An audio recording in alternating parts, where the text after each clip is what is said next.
In this video I'm putting 100 babies into 100 blenders and I'm giving away $10,000 to the first baby to... What? We don't have that kind of cash? And no babies? And only 2 blenders? Oh, come on guys, look, I don't want to do this anymore. Forget it, let's forget the whole thing. Let's review some prototypes from the next 17.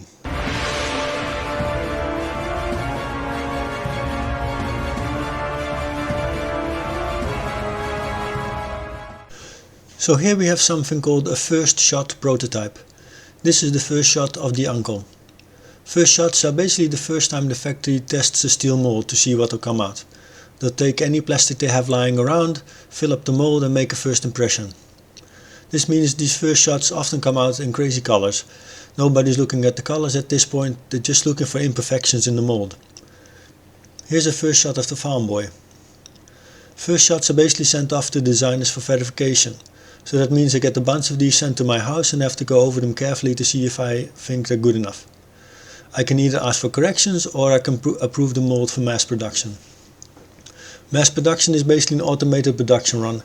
In my case there are less than 300 people buying these figures, so the word mass is maybe a little bit out of place, but it just means it's a full run.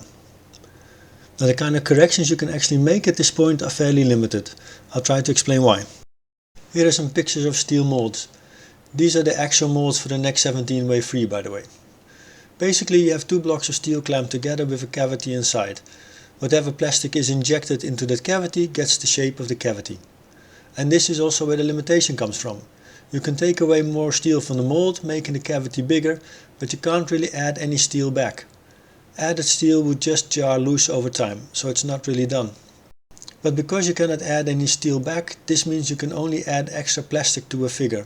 You cannot remove any plastic, as taking away steel adds room for more plastic. So let's say I got the prototype for Luke and I decided I wanted to add a block to his body. In order to do this, a corresponding block size hole needs to be carved out of the mold. So we remove the steel where we want to add the plastic. The only way to actually remove plastic from a figure is to basically redo the whole entire mold from scratch. Just create a whole new mold with a bit more steel. But this also means paying for a whole new set of molds.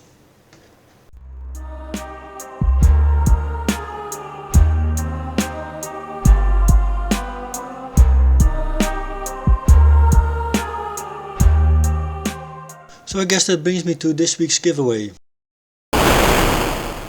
I'm giving away 10,000 prototypes to 10,000 babies. No, 500 babies, 50 babies.